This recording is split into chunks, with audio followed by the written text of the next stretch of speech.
This week, well, we remember the clean energy life of former U.S. President Jimmy Carter, who died last week at the age of 100. Not only did he put solar panels on the roof of the White House in 1979, he also helped clean up a nuclear accident in Canada. I'm not kidding, when he was in the Navy. Remarkably, Brian, you won't be able to find a single photograph of him in a cape. New York State follows the example of Vermont and passes a law forcing fossil fuel companies to pay the costs of extreme weather caused by climate change. So now that Vermont has proven itself to be a world leader on an issue, we could go back to ignoring them. Fine. We take a look back at the 1970s oil crisis that caused Carter to put those solar panels on the White House. That was the OPEC oil embargo that rocked my and Brian's world when we were kids. Almost as much as tabletop hockey and glam rock. On his way out of office, Joe Biden has enacted a ban on oil drilling in nearly all federal waters. After the announcement, Joe immediately went for a nap, secure in the knowledge that everything he's done for a clean, green U.S. economy is fully secure and will never be messed with. All that and more on this edition of The Clean Energy Show. And also this week, a bonus story for our Patreon supporters, because we got too long of an episode here, but I'm going to have a little bit extra there for our Patreon listeners on what's ahead for 2025 and some of the EVs that are coming out and some of the challenges and hopes for this year in clean energy. Brian, you're going to talk a little bit about the Consumer Electronics Show and EVs in super cold weather. Yeah, so I was on the YouTube, as I often am. How often? And I came across videos from Yakutsk in Siberia, in Russia. Have you ever seen any of these? Is that like the coldest populated city in the world type of thing? Yeah. Yes. And the channel Kyun B is the name of the channel, and it's a woman who lives in Yakutsk. And this is apparently the coldest populated city in the world. We always complain about how cold it is here. And it is. And it is. Yakutsk is a little bit colder, not by an insane amount. Let's be real here. Is this the place where they keep the combustion cars running for days because they won't start, yes. So they just leave them running? Yes, they just keep them running. So I laugh at your coldness. I just thought it was interesting because, we always talk about how cold it is, and they are actually colder. It sounds like their winter is kind of like about 9 months where it's cold, and ours is, 5 months or so. And it can get down to minus 70 Fahrenheit or minus 70 Celsius, which is even colder in Fahrenheit, I believe. Pretty close to 0 Kelvin, I think. Yeah. Not sure of the scale, but it's getting there. Yeah. So insanely cold, definitely colder than here for longer periods of time. And these videos, it turns out there's quite an appetite for videos about cold places. There are tens of millions of views on this channel. Maybe I should be making more then, hey? Maybe I should. I'm gonna get to that. Okay.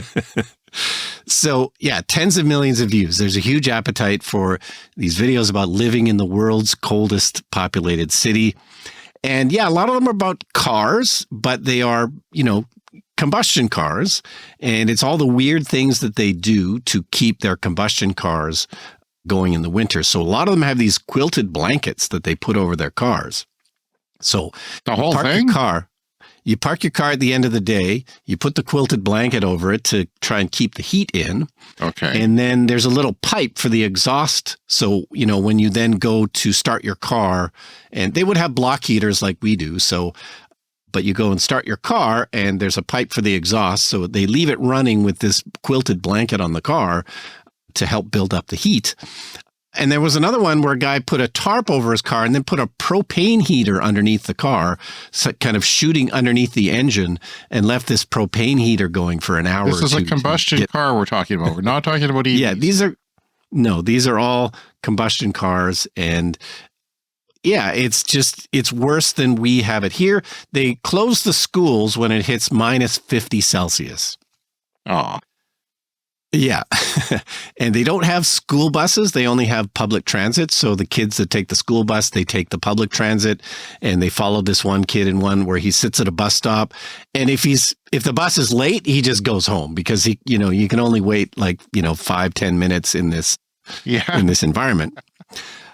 But so I started looking around for, okay, well, there must be EVs in Yakutsk. And so I start doing these search terms, and surely somebody must have an EV in Yakutsk. And, wouldn't be ideal for any type of car, including an EV. But I thought, well, if you have a good plug-in at home, you'd need a 240 volt plug-in at home. If you were able to drive it to work and then have a plug-in at work, yeah, you could do that. But it's, nothing much came up. So I typed in, electric cars, Yakutsk, Siberia, and your video about your Nissan Leaf was the number 5 search result on that. Wow.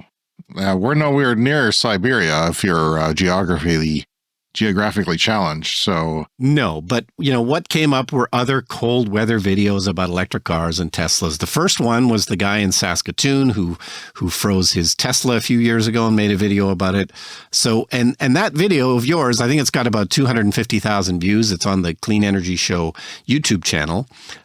Yeah, it just proves that there's an appetite for this kind of content. So if you want to freeze your butt making more electric car videos in the winter. Even when I look at those videos in the summer, I think, holy crap, is it really that close? Because there's a video of driving down the street and you see all the exhaust, and all it is exhaust from cars is creating a fog because it doesn't dissipate. No, in Yakutsk, in all these videos, because it's so cold there's kind of like an ice fog over the whole city the whole time. It has nothing to do with car exhaust. The whole place just looks frosty and foggy and cold the whole time. And they even have some drone shots in these videos. They're quite well produced. They're nicely made. They have drone shots, but, I imagine can only fly a drone for a minute or two before the battery freezes and then it crashes to Earth. I mean, the drone length of flight is getting longer, but still, I would think that you're right. A couple of minutes might be, and then maybe it'll just die and fall from the sky. Like it may not have time to land before it realizes, oh my God, I'm frozen. The battery's not putting out any voltage anymore. So, a lot of people don't bother with cars who live in Yakutsk because it's a huge pain in the butt. Some of them, they just leave them running sometimes. Just, Well, I would think, getting into a warm bus would be the way to go. Like, it's already heated. Assumably it keeps warm. I mean, it's hard to keep buses warm because there's such a large volume of air there to keep warm. But and so there's another video they explained, like newer buildings in Yakutsk tend to have, like newer apartment buildings tend to have individual propane or natural gas heaters in the units. But the older buildings, they have a bunch of it is district heating. So they have these coal-fired furnaces that, they showed a guy literally shoveling coal into these furnaces to, keep the heat on. And, they can't fall asleep on the job. If they fall asleep on the job and the fire dies too much, people are going to freeze in their home. So, a lot of it is these pipes that run through town, and they can't bury the pipes because it's like, it's permafrost. It's, tundra. You can't bury them. So they're above ground pipes that feed heat to a lot of the buildings. Wow. I was thinking about making a new video about driving in my Nissan Leaf without a heater. And because it's broken. Because it's broken and it's really expensive to get fixed, more than the car is probably even worth right now. It's like $4,000, $5,000 because they have to tear it apart. There's a lot of labor involved. And I know that Teslas, sometimes the heaters go in other cars and it's like, $1,500 or even less to fix, which is a lot more doable for a car. But yes, we are driving it. My daughter took it to school this morning. It's a Tuesday. We are recording the podcast. I don't go out into the cold weather. But we've discovered that my old driver's license ID is really good for scraping the inside of the window. Okay, yep. So I want to go to the hardware store and get one of those credit card ice scrapers for a couple of bucks. And I don't know why I don't have 6 of them right now. It's kind of stupid, but the inside of the window keeps getting frosted. So it's a challenge. And we have chemicals for de-icing, same as, the airlines use, and all kinds of, we've got a heated blanket that plugs into the 12 volt. I've got a little heated, air defroster. It does nothing. They never did. I had one when I was a 20-year-old, they don't do squat really.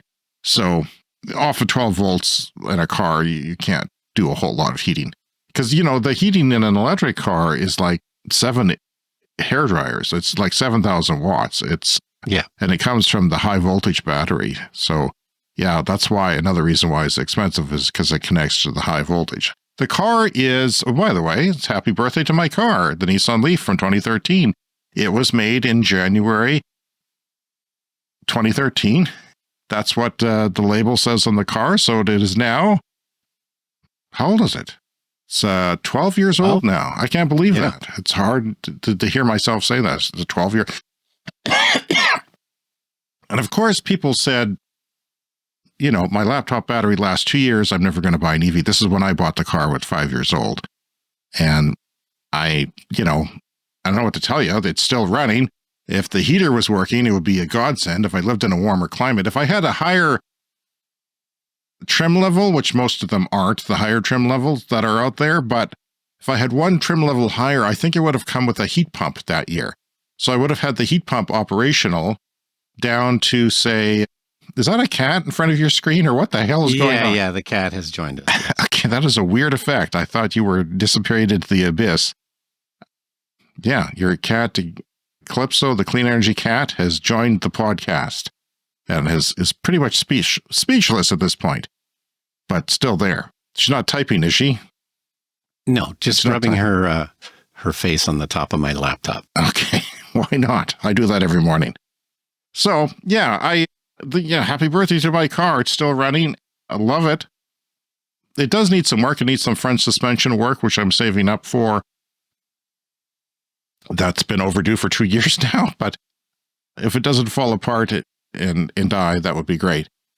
But yeah, it's been a challenge in cold weather. It's for some reason it's worse this year. I don't know why. Maybe it's just the moisture that you had on your heat pump is the moisture that I have inside the car. Like it's just a more moist winter, which usually they're quite dry here.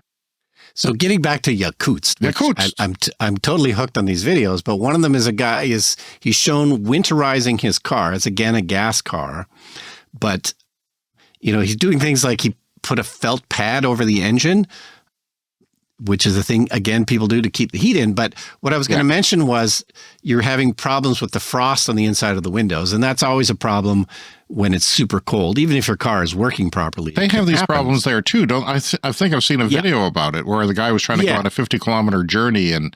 Yeah. So they put sometimes a second layer of plastic on the inside of the windows, and that helps to keep the frost out. And I had a vague memory when we were kids... Sometimes people did that on the side windows in a car. I don't know if you remember that. Oh, sort of right. I completely forgot about those things. Yeah. A rectangular shaped piece of plastic. I don't know what they're called, but yeah, I suddenly had a flashback memory. And can you buy them anymore? No, I don't think you can buy them anymore. But that's, back in the 70s, people would put these plastic rectangular sheets on the inside windows, and that little window would stay clear from the frost. In the prairies of Canada, we should qualify that. I completely forgot about those. Now I want to look them up. Yeah. I really want to look them up. And oh my God, I haven't had an early childhood memory dredged up like that in a long time. That's amazing. It's I'm just trying to visualize it. Yeah. I didn't dream that. That's real. There were little rectangular plastic things on the side windows of cars. Yeah. And because we live in a very cold climate, but interesting. What else about the town? Like, why do people, we did a bit of a feature on it once, and I can't remember if it's like mining or why people live there, but I mean, why do we live here? Yeah. We live here because we were born here. But it sounds like mining. Mining is what established the town, but it's still surprising that 400,000 people. This is a pretty large city. That's a lot of people. It's bigger than our place. I want to mention quickly the Consumer Electronics Show opens today in Las Vegas, and I'm always interested in that. And often there's clean energy technology. Nothing so far. It's just the first day, other than Sony is now taking pre-orders for their electric car, which they've been teasing for a while now.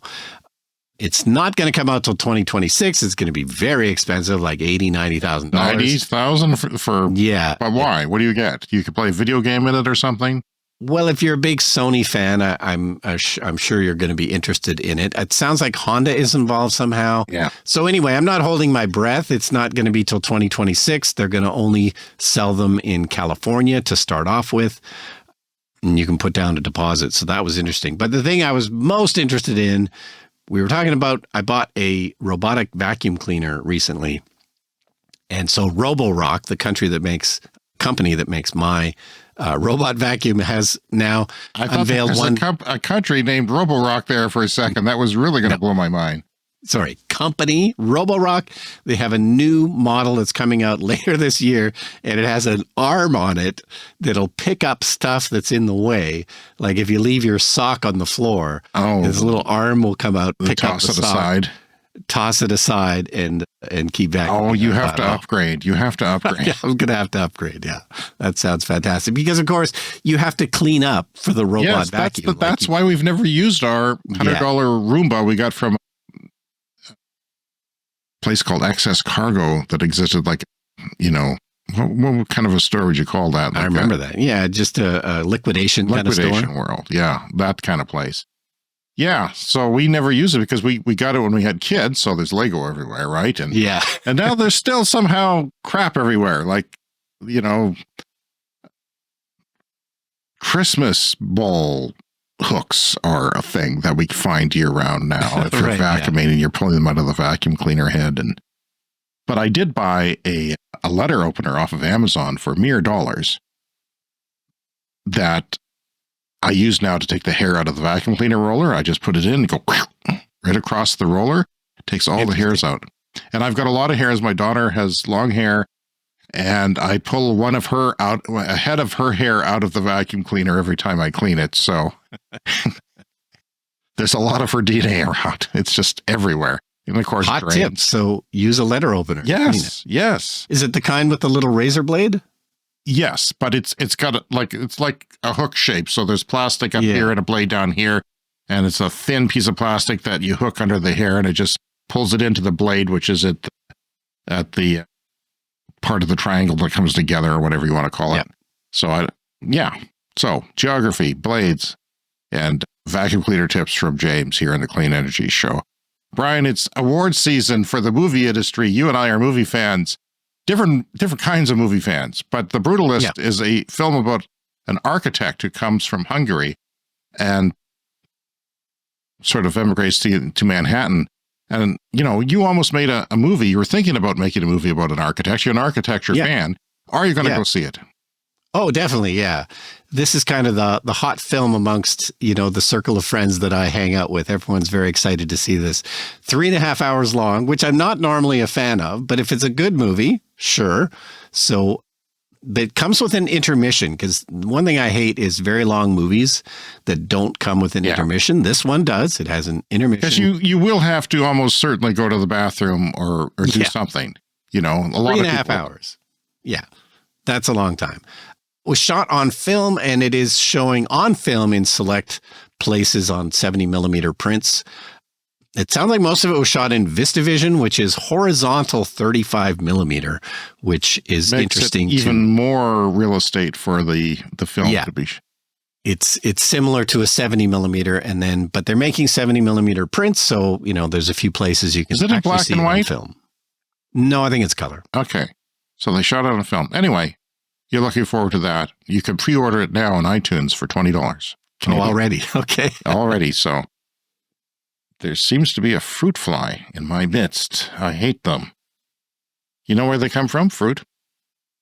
Yeah. I don't know why they're up here. Have to stop buying fruit. Yeah. Got to stop buying fruit. Just chocolate from now on.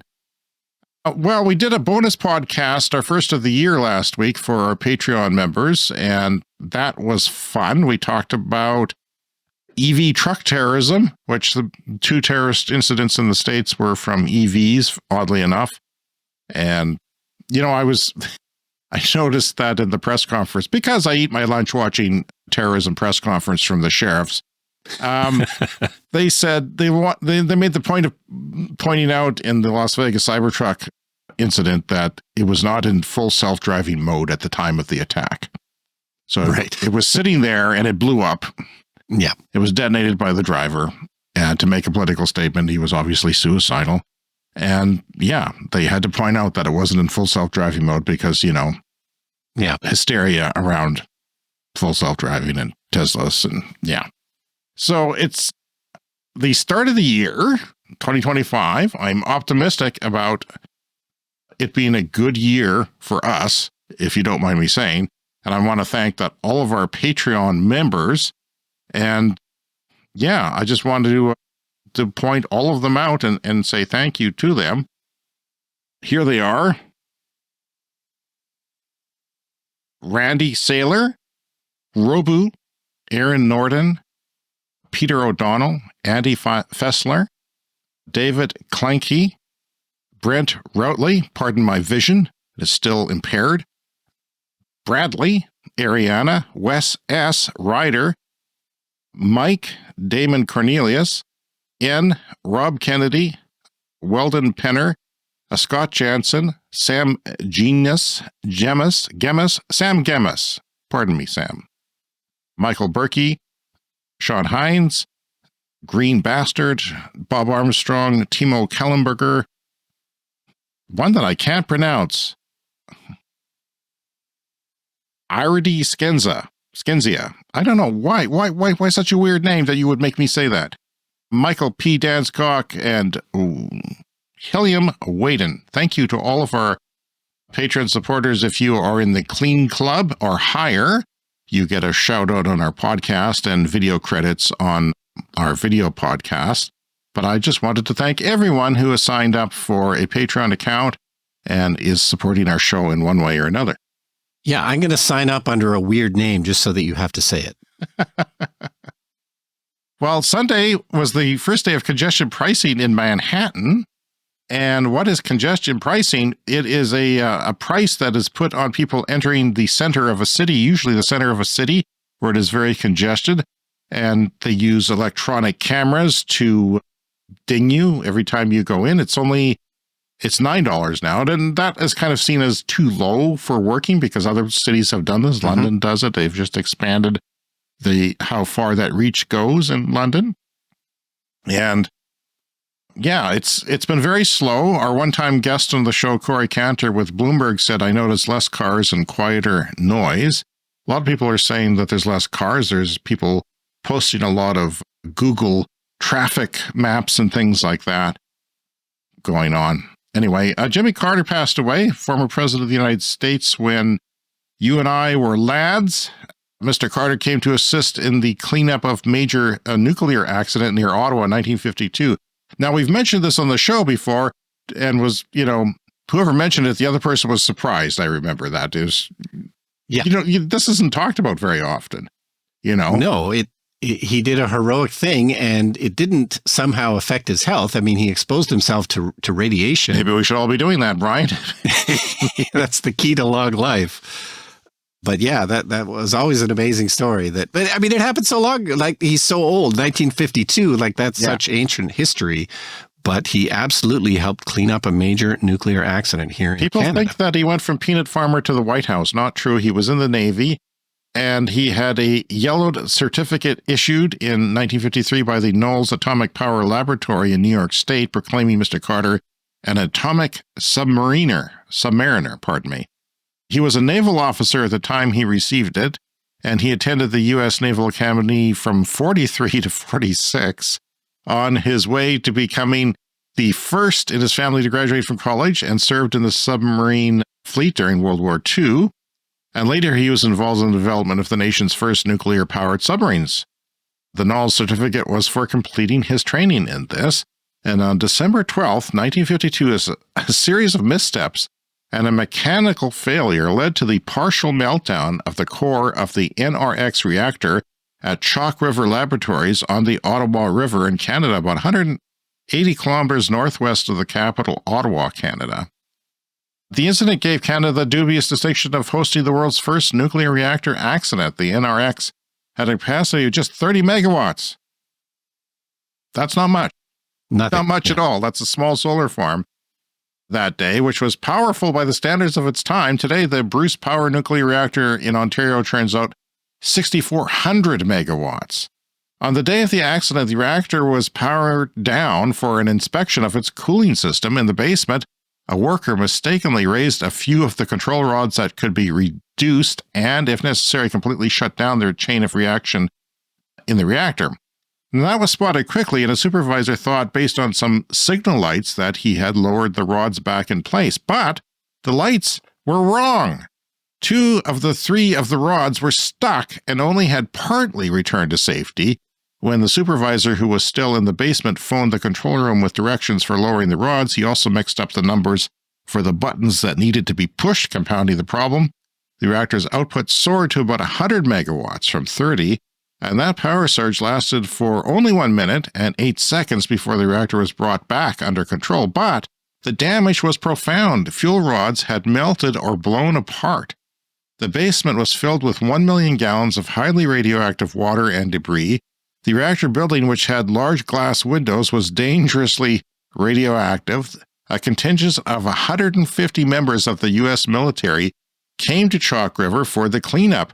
Among them was Mr. Jimmy Carter, future president of the United States, who led a group of about 12 members of the Navy from the Knowles Laboratory, and they were joined by 862 workers at the Chalk River site, 170 members of the Canadian Army, and 20 employees of companies that had made parts of the reactor. And we have a link to that story in the New York Times. So, yeah, I think he went down for 90 seconds at a time.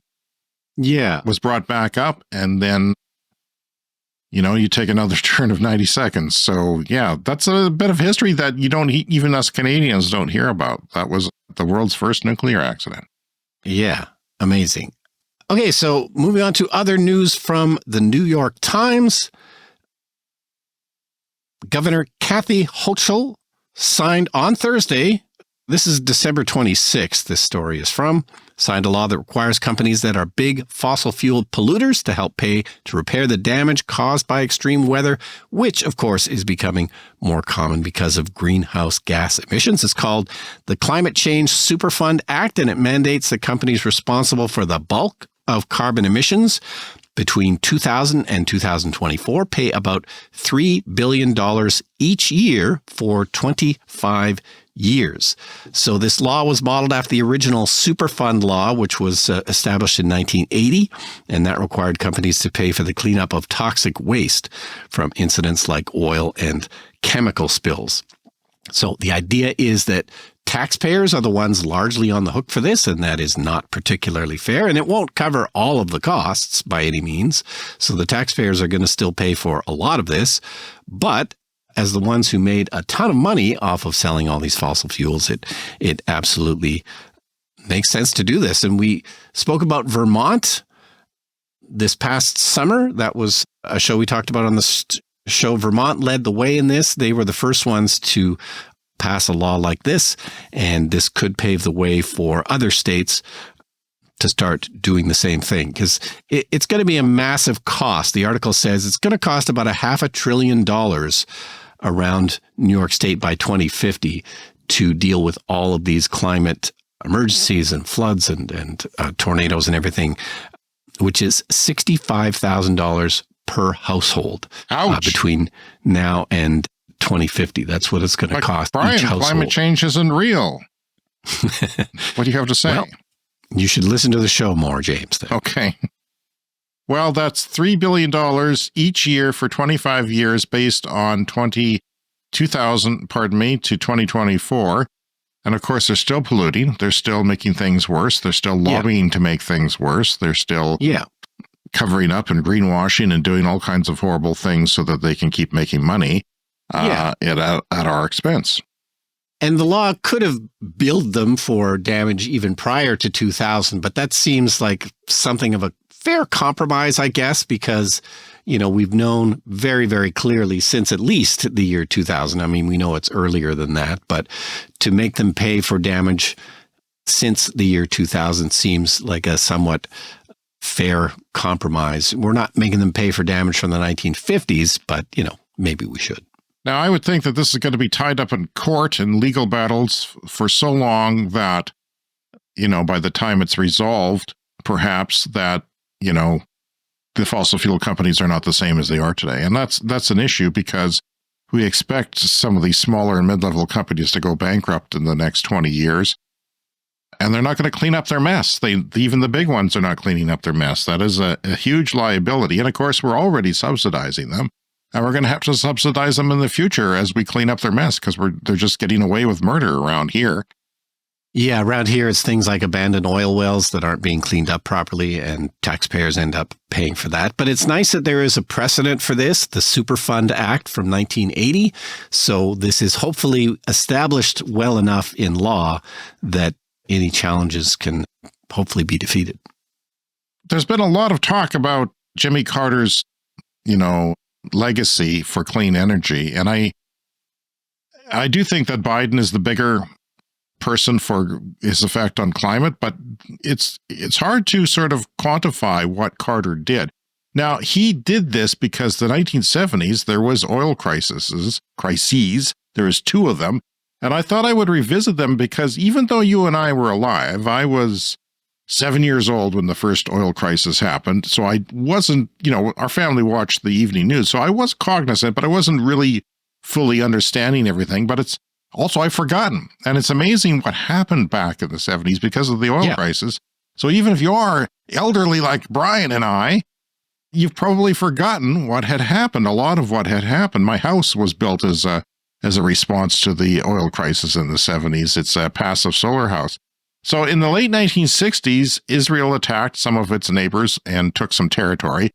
And in 1973, those people, did a surprise attack on the holiest day in Israel, Yom Kippur, and that was called the Yom Kippur War. Egypt and Syria attacked Israel on their most holy holiday, and it was kind of unexpected. The place was shut down. And when U.S. President Richard Nixon provided Israel with $2.2 billion with emergency aid, OPEC, that is the cartel of oil-producing nations in the Middle East and some South America, they were formed in 1960, but they hadn't really been making much of a stink until then. And that's when they asserted their dominance and power, and they said, no, we're mad at you for supporting Israel, so we're going to embargo oil to your country. And back then, the United States, I think, got 40 to 60% of its oil imported from the Middle East. Right now, it makes a lot of its own oil, thanks to fracking and other things. But back then, they were very dependent on the Middle East. But also, it's the energy crisis that forced them to get into more oil production. They realized that they couldn't be dependent. So, it really spurred on the American oil industry. And of course, they get a bunch of their oil from Canada as well. Yeah, and, the countries that supported Israel, even if we didn't send them money, like Canada was also affected, and so was much of Europe. Unlike now, they imported most of their oil, and gas prices shot up. And people hoarded too, because they still do that. We found that out in the COVID era, that people will hoard. I hoarded toilet paper a little bit. And I have a bidet, which helped a lot. I'm going to talk more about bidets, less toilet paper use. That's why I want an electrical outlet near your bidet in your newly built cottage. I think it needs to be there. Okay. And because you can get air dryers now for bidets, like it's a total happy experience. You going to the bathroom now if you have the right bidet. So gas prices shot up and people hoarded, and there was mass shortages and, of course, long lineups. I remember that image in the news, long lineups at the gas pumps. And then people, rationing took place. You could only get so much gas. And it would take years to get more production online domestically, as you said. This can't happen overnight. And the embargo ended in March 1974, but high oil prices persisted, and that added to inflation, or stagflation, they called it, because, wages weren't going up, but the inflation still was. So the U.S. enacted a national speed limit of 55 miles per hour. That I forgot about. It's been a long time. Yeah. Oh, yeah, that was a big deal. And 55 is pretty slow for highway speeds, especially on the interstates that they have down there, which are these amazing, super highways. Yeah, they deem that the most fuel efficient speed. And is that like 90 kilometers an hour or something like that? I think it is. Yeah. It's not very, very fast. So, but you do save a lot of gas. It's an exponential thing. Like the wind resistance builds up exponentially. So driving in 55 saves a lot of gas. That's true for an EV. If you ever find yourself on the highway with less range than you expected, what you do is you slow down. And I remember doing that in a gas car too, based on something I vaguely remembered that my driver instructor said in high school. and I got home to the city safely. That was a scary incident. So, yeah. It would take years to get that production up, decades even, so the embargo ended, but the U.S. enacted this speed limit of 55 miles per hour, which people were not happy about. This was a national speed limit, and it lasted for years. Daylight saving time was extended from 74 to 75, thought to reduce electricity and natural gas and heating oil consumption, and that was estimated to save 150,000 barrels a day just from daylight savings, because people would come home and not have to turn on the lights, which, used a lot of electricity back then. There was no LED lighting. Yeah. And that was, they called it the lighting company, some people, keep the lights on, because that was the main thing you thought about electricity. It's the first thing that it brought to your household was evening lighting. And that's happening now in Africa. Like, villages in Africa are now getting light, and that's the first thing they get. Charging their phones as well. We certainly didn't have those. So a second energy crisis occurred after the Iranian Revolution in 1978 and the fall of the Shah in 79. Iran was then the largest oil exporting country, and this caused panic buying again, and the price of oil doubled in 12 months. States like California, New York, Texas, and New Jersey enacted gasoline rationing and all kinds of other laws that said, hey, we have to conserve energy. So it was a whole decade of being very conscious of this stuff. And these densely populated states made consumers buy gas based on the last digit of their license plate. So if it was odd, you could buy it on odd days, odd calendar days, and so forth. So you couldn't buy gas anytime you wanted to.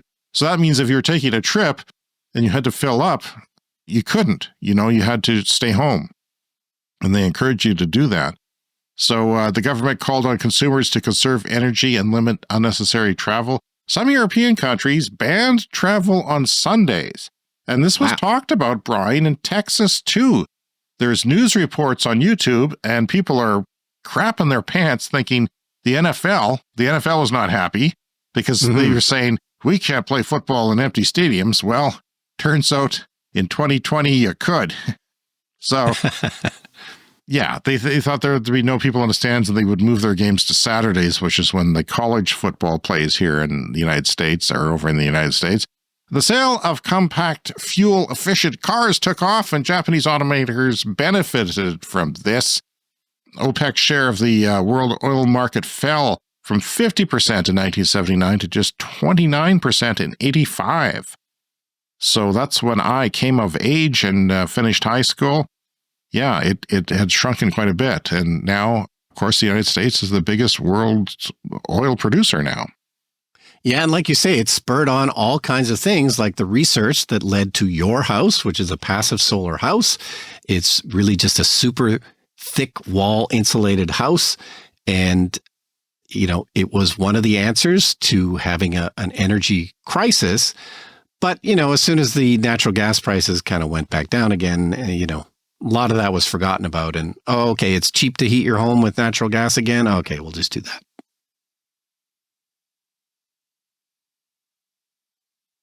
All right, it's time for one of our favorite semi-recurring segments on the show called Oil Ban.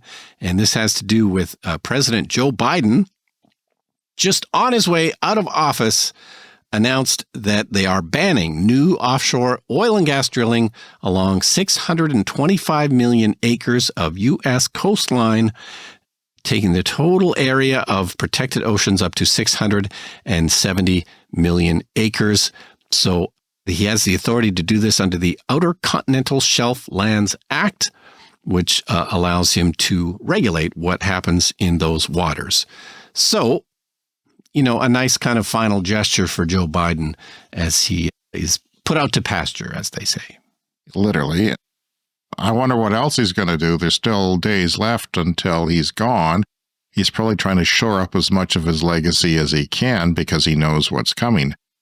I don't know how much the Republicans can undo, but they do have total control of Congress, so that's kind of unpleasant. But yeah, good for Joe. And I'm surprised. I advocated for him stepping down and letting Kamala Harris take over as president a month early. Just Christmas Day or something, just to get the U.S. accustomed to having a woman. the world would not collapse, of course. So, well, Brian, now we're going to talk about the 25 predictions for this year. This is for our Patreon members. You can also subscribe on Apple Podcasts and get a full bonus episode or bonus segments like this one. So from Bloomberg, they did a special what to expect, and they said electric vehicle fever has cooled in some parts of the world, but not so much in China, which Bloomberg NEF forecast will represent 65% of all EVs sold globally this year. 65%. They were flirting with 50% in the summer and in some months, and now they're thinking the prediction is that they're going to hit 65%. Once you hit 65%, as in Norway did, you don't look back. There's no question that it's off and, running and unstoppable after that point. That's bad news for OPEC. I was reading a lot of stuff on oilprice.com, and their journalism is all skewed towards anti-EVs, just a little bit. Yeah. And pro, stories. Well, they're forecasting a bad year for OPEC. And it's mainly due to the unexpected happening that EVs could possibly account for anything in China, and that's what's happening. So China's responsible for supposedly half of the growth of oil in the world, and it's not working out the way they wanted. So now they're looking to India. India, please be good. Well, it's not going to be. They're going to electrify, not the same way that China does, because they don't have a communist government that says, this is the new rule and you're going to do this, and we're going to fund automakers to make EVs and shore up the supply chain from top to bottom. So the shift to electric led the nation's top oil company to move up its forecast for peak demand by 5 years to 2025. This is China. The top oil company said it would peak in 2030. They moved that up 5 years to 2025. Brian, it is 2025. So analysts expect, unlike the rest of the world, a steep decline after that. So we're talking about plateau once we reach peak oil in the world, but in China, they're expecting a steep decline. Yeah, yay. Half of the world's oil consumption. Anyway, Brazil's UN climate talks look messy. COP30 will take place in Belém, a impoverished remote Amazon city without the infrastructure for global meeting that regularly draws rock concert levels of attendance. It does. A lot of people go to these things. Too many people go to these things. Oil lobbyists go to these things. Petro premiers from Canada go to these things. It won't be a surprise if events such as world leader gatherings are held in alternative locations or on different dates, because they're not going to be able to handle it. Accommodation is being hastily built. Ships have been considered for some lodging. And remember, COPs take place in late November, early December, usually, every year. These are the climate talks from the UN. They are important for moving the world forward on addressing climate change. And they might even have to dredge some bodies of water to make these ships work. Right. It's a big deal.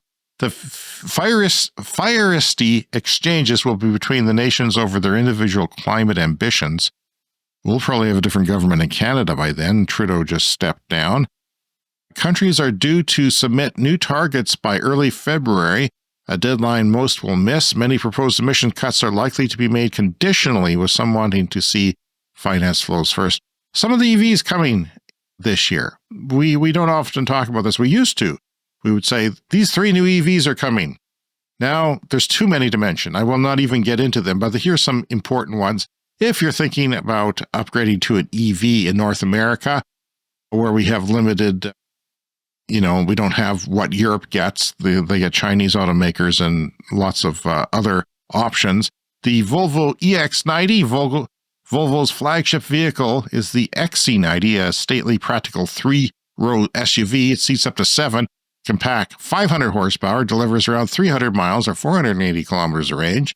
The Ram 1500 Rev, that is going to be the Ram EV. There's also going to be a hybrid version where the gasoline engine will be small but can power a generator that powers the truck, so you always are in EV mode if you're towing. Love that idea, because I don't like a gasoline engine for towing, period. You don't want the transmission. You don't want all that crap. The 2025 Cadillac Escalade IQ, the Optique, the Vistique are all smaller SUVs as near as I can tell. So Cadillac is coming out with a bunch of vehicles from its GM parent. GMC Sierra EV pickup truck with 440 miles of range, or just over 700 kilometers. The Hyundai Ioniq 7, a three-row SUV. Jeep's first EV is the Wagoneer S. It's launching to rival the Model Y from Tesla. And Stellantis' STLA large platform has 600 horsepower and an estimated 300 plus miles of range. The Mini Countryman Electric, like those, 313 horsepower, yeah. 245 miles of range doesn't sound like much, but it's actually twice its predecessor when it comes to range. Toyota! Wow, Toyota's coming out with another EV, Brian. The Toyota BZ5X. Memorize that. Yeah. They're just adding to the complicated naming structure. The last one was the 4X. Now we've got the BZ5X. Okay, rumor has it they're actually going to come up with a name for this sucker. Oh, okay. Yeah. Apparently, it's like they say, think Highlander, but electric, and it's going to rival the EV9. The Highlander is, of course, a popular big-ass SUV. It will be built in Indiana alongside a Lexus version of the same vehicle. And I'm excited about the Chevrolet Bolt EUV. That is the slightly bigger version of the Bolt. GM killed off the Bolt just as it was becoming popular, but the nameplate should be making a swift return at a similar price point. Switching to GM's newer Ultium battery tech should make the Bolt charge faster. Mine only charges at 54 kilowatts or something like that. And yeah, by the way, just yesterday, this is historic, Brian, I ordered the Tesla adapter so I can charge on the Tesla network. Oh, cool. Who do you order that from? A2Z. It is a Canadian company, but it is one of the two brands. Lectron is the other one, I think, that is making them. If you don't order them from the actual company, which no one is because it's taking them a year to send them out. Chevy, Ford, and all those people are taking a long time, and they're expensive. So they had a 25% off Boxing Day sale, and I jumped on it really fast because we have these PayPal money from the power company when you get $10 a month and then like 8 cents a kilowatt if you charge after midnight. This is a pilot program to see if people will respond to time of day pricing if they are incentivized. So we're part of it. Yeah. We get it sort of a little bit of money in PayPal.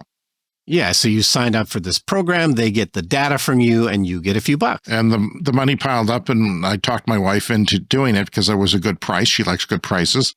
And yeah, it just gives us the option of charging on the Tesla network. So I'll be making a video about that, and I'll be talking about the adapter, which I'll have by next week's show. But the thing is, I ordered the wrong one. Oh, it's cheaper to go from like the one that you would use from CCS to the normal non-Tesla, public charger plug to a Tesla. So that one was like $50 cheaper.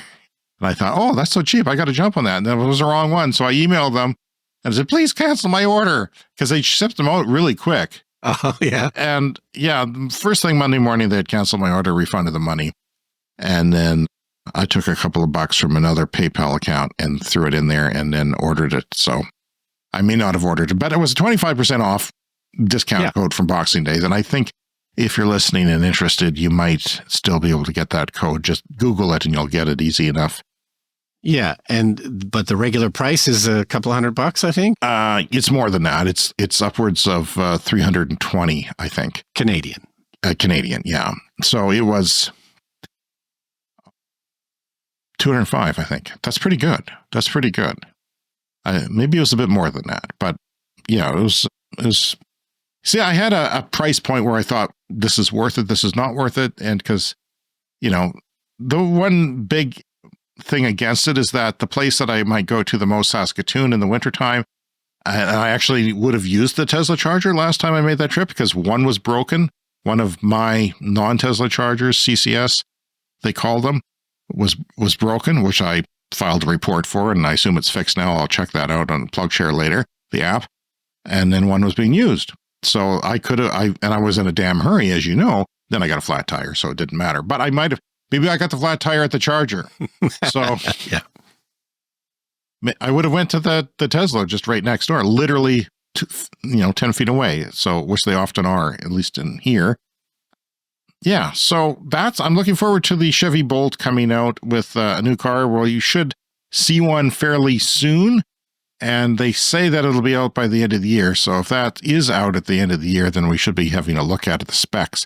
And we expect that it'll charge 3 times faster. The peak speed will be 3 times faster, and it'll have decent range. Maybe not a whole lot of range, but yeah, and that would solve all the problems of a cheap EV, because if it charges fast. And especially if you can charge also at the Tesla network. Yeah, and it'll hopefully have a Tesla port right on it so that you'll be able to do that. So looking forward to that. All right, it's time to talk about Jimmy Carter and his solar push in 1979. There's a link to the New York Times story. I believe that is on our Patreon page, publicly available for everyone. There's no paywall or anything. And there's a clip there that you can also listen to his full speech there. It's restored, and it's in pretty good quality. And here's a clip.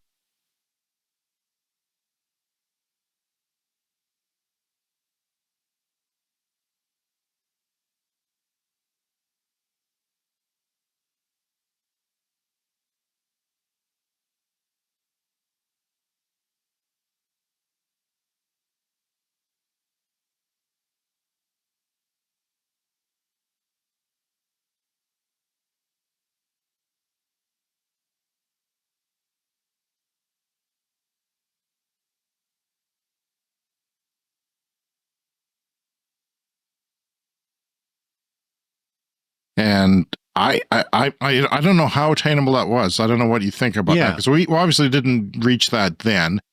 Yeah. We're there now. Well, it makes me think of John F. Kennedy and his famous speech in the 60s where he talked about going to the moon, and they committed to going to the moon by the end of the decade. Only the Ruskies were kicking our ass on solar development. Well, exactly. It's obviously arguably more important. The solar thing is arguably more important than going to the moon, but it just doesn't have the sex appeal of Kennedy in that speech about, going to the moon by the end of the decade. So, I mean, solar existed. I had a little solar cell on my calculator in the late 70s, early 80s. I remember that. That would power your calculator from the light bulb in your room. Pretty advanced stuff, but they were very, very, very, very expensive, like 100 times more expensive per watt than they are now, or beyond that. So Carter talked about 10 or 15 minutes. No, it was about 11 minutes he talked. And I noticed, Brian, he didn't use a teleprompter and didn't use notes. This is a pretty smart guy, and he didn't phone it in. He thought this stuff out, very seriously, and then presented it to the public off the top of his head, and did he doesn't speak really fast, but he's certainly no Trump. He's certainly no Biden. They each have their own tics. So yeah, I just was really impressed by that. He really knew his stuff. In 1979, Carter had 32 panels installed on the roof of the White House. Now, these aren't solar panels as you and I know them, as most people know them, which are photovoltaic panels. Those are the panels that produce electricity from the sun.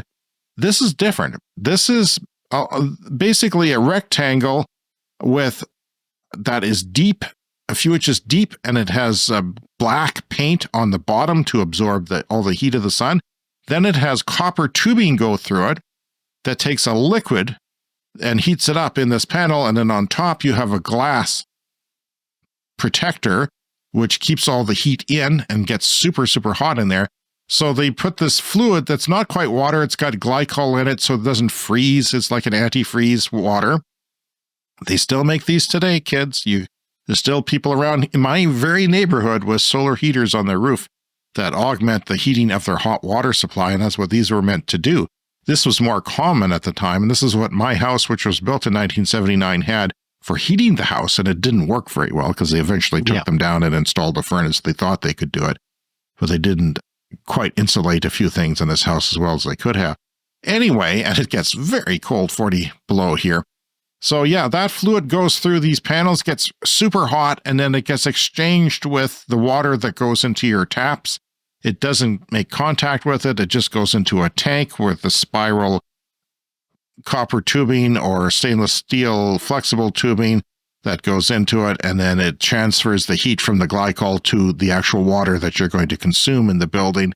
That's the kind of panels they were, but they were common. And, 32 of these suckers were on the roof. They were at an angle. Now solar panels that are on the roof of the White House for producing electricity are flat.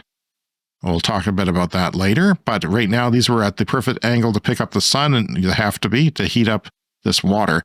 And they were removed just 7 years later by Reagan. Now, he didn't get vengeful and just take them down. They were doing roof repairs. They had to repair the roof. And yeah, they just didn't put them back. He didn't care to put them back. So yeah, there's a link there to the New York Times article on this.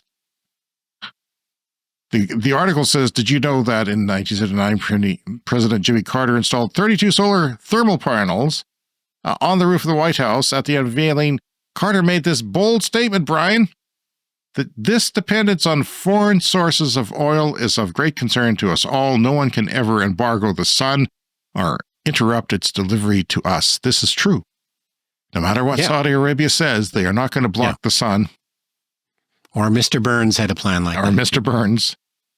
7 years later, those panels went away, but it could have been the end of the story, Brian. But these panels have lived on. I don't know if you knew this, but they have lived on.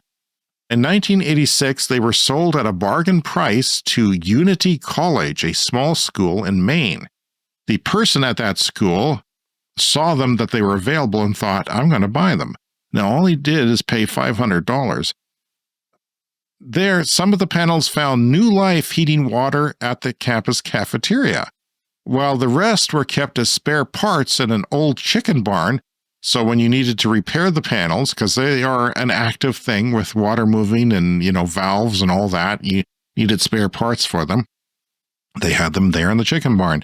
And these panels remained in use at this college until 2010. 2010. Just before the birth of my car. And yes, this is well beyond the year 2000. Jimmy said that they would last to. He said these are still going to be working on the White House in 2000, and he very well could have been, and perhaps should have been. He predicted they'd still be working. So yeah, over time, the remaining panels were scattered across the globe. One was donated to the Smithsonian's National Museum of American History in Washington, D.C., where it is still on display today. Another found a home at the Solar Science and Technology Museum in Denzhou, China. And in 2010, yet another went to the Solar Energy Industries Association in the United States, to their headquarters. It's fascinating to think how these panels, once symbols of hope and innovation, have traveled so far and wide, continuing to tell their story decades later. So even though the panels didn't last long at the White House, his decision to support renewable energy helped position the United States for the clean power boom that is currently underway, experts told the New York Times. Quote, it was fundamental to the development and growth of these solar energy. I'm going to start again.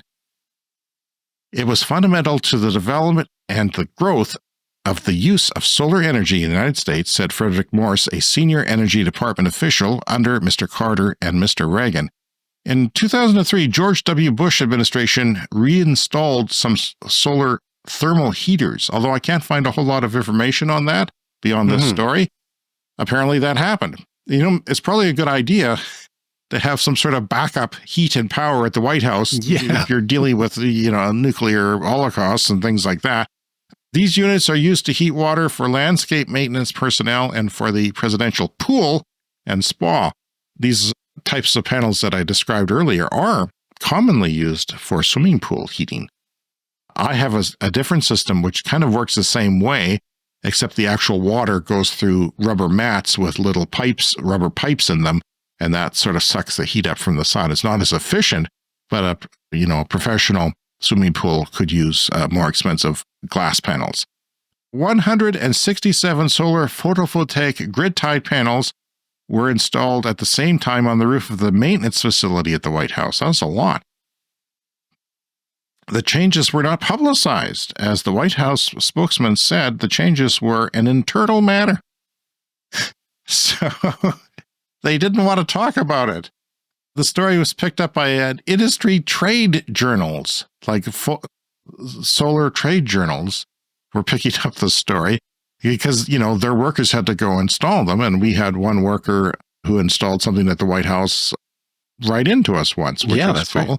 So in 2010, Stephen Chu, the Secretary of Energy under Barack Obama, announced that solar panels would be reinstalled on the roof, saying that it was a way to move forward with a clean energy economy. And the White House will lead by example. They were really lobbied. I've seen video of people running up to Obama saying, put solar panels on the White House, will ya? And he said, it's a good idea, but it took a while. The panels were installed in 2013, making it the first time solar power would be used for the president's living quarters. And we have the full Carter video dedication speech available to everyone on our Patreon page for free. Come join us there and have a listen if you'd like to hear the whole thing, Brian.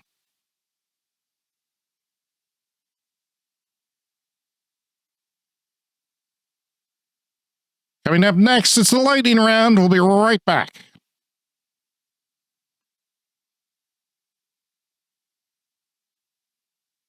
It's time for the lightning round.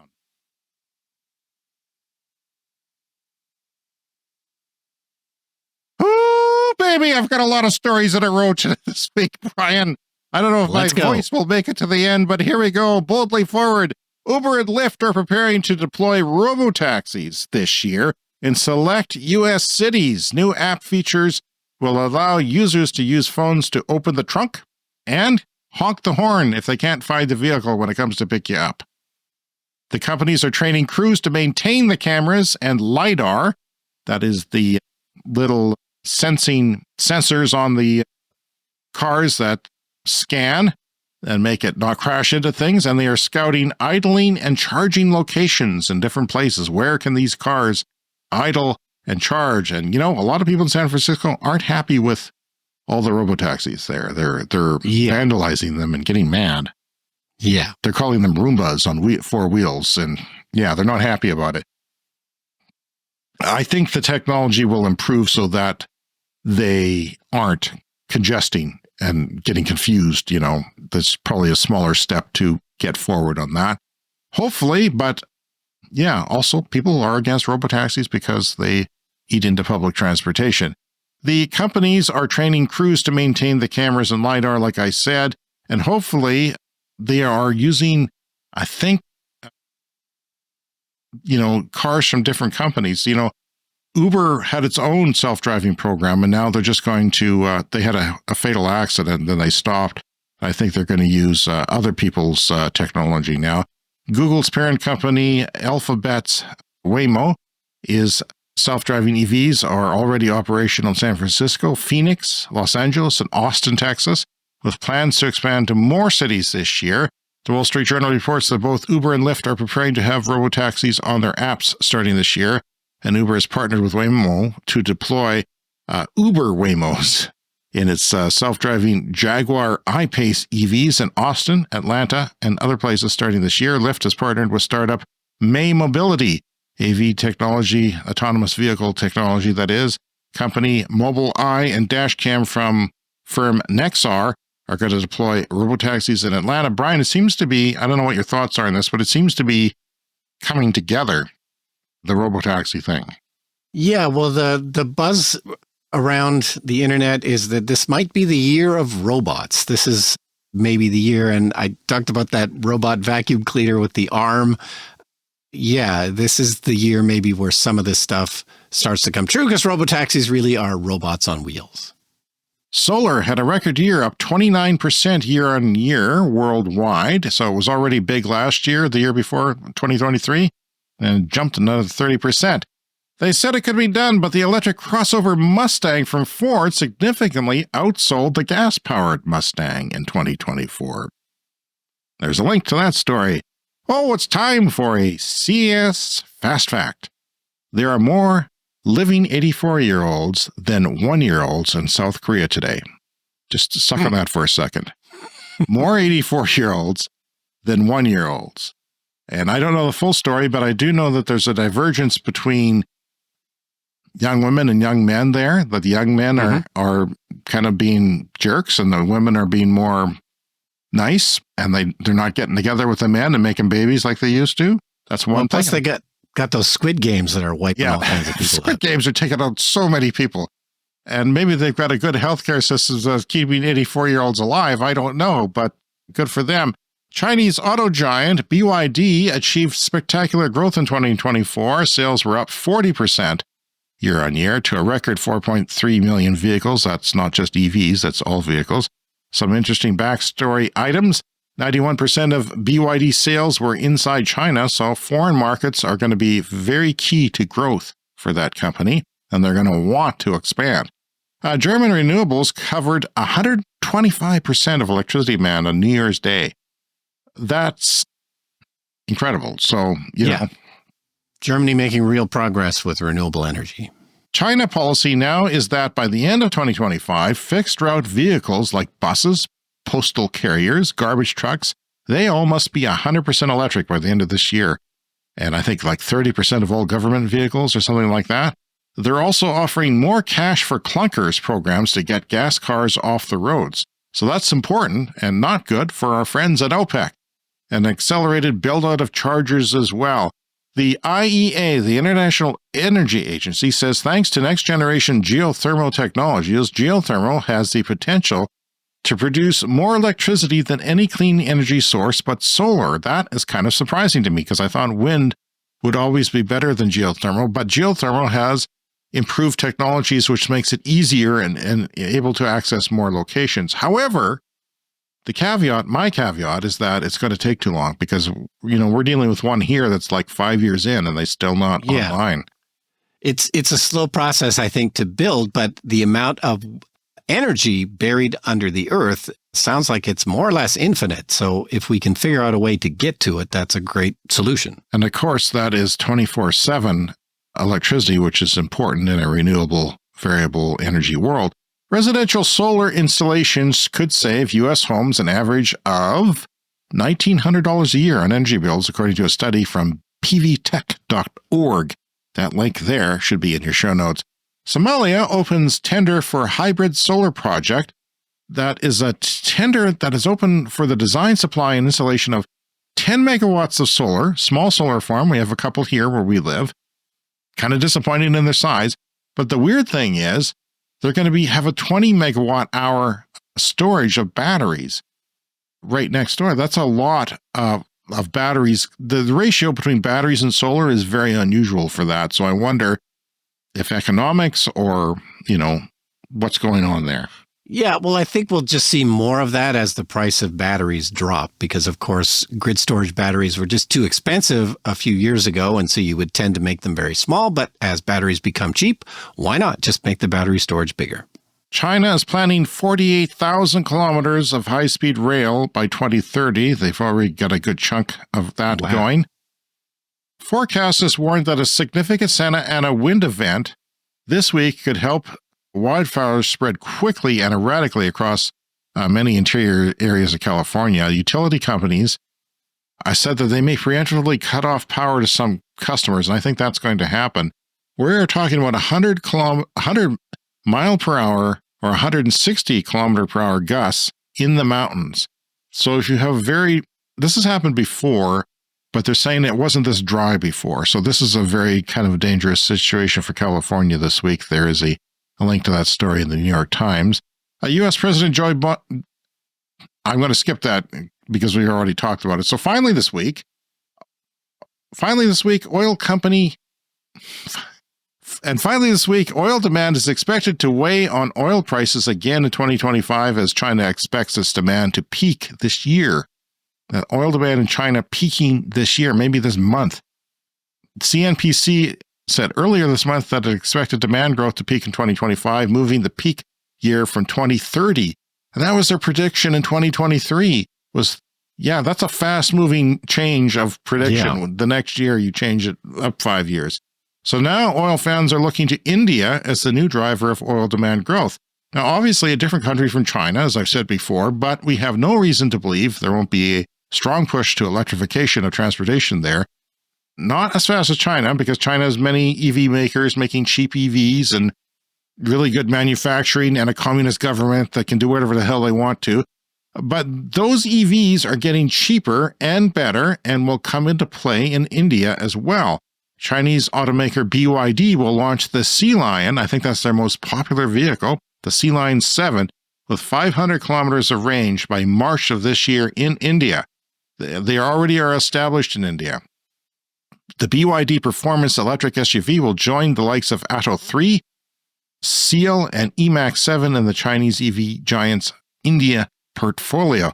Now, India's own Tata Motors will continue to grow as well, and it's making electric scooter makers in China. There's a lot of those. That's taking off. There's a link there for you to look at. 2025 is poised to see a surge in electric vehicles, with green cars launching across various price ranges, most of them SUVs, which is, a market, but not the biggest market, obviously, in India. Nearly every car maker, a latecomer Maruti Suzuki, Hyundai, luxury brands like Mercedes and Audi, local giants like Mahindra and Tata Motors, and China's BYD plans to roll EVs this year. All kinds of new EVs coming to India, and that is something we'll be watching. This wave comes despite concerns over slow adoption in India and limited charging infrastructure. The government's push for clean mobility, driven by worries over pollution and fuel import costs, has accelerated EV adoption. Obviously, India has some terrible air quality problems, but it's not all from cars, but it is a chunk of it is from cars. And companies are also under pressure to meet stricter emission norms or face heavy penalties, while petrol, diesel, hybrids, and CNG cars will still launch. EVs will still the spotlight in 2025 as predicted. That's our lightning round. All right, you survived the big, long lightning round, and that's our show for this week. You can contact us at cleanenergyshow@gmail.com. On social media, we're Clean Energy Pod, and you can join the Patreon community for free to get some special posts on there. That link is in your show notes. And you can also support the show with a purchase from our merch store, which is on our website and also in the show notes. Use promo code January15, that's January15, for 15% off all Clean Energy Show merchandise now until the 15th of January. January 15th is your promo code. Go to the store, buy something if you like.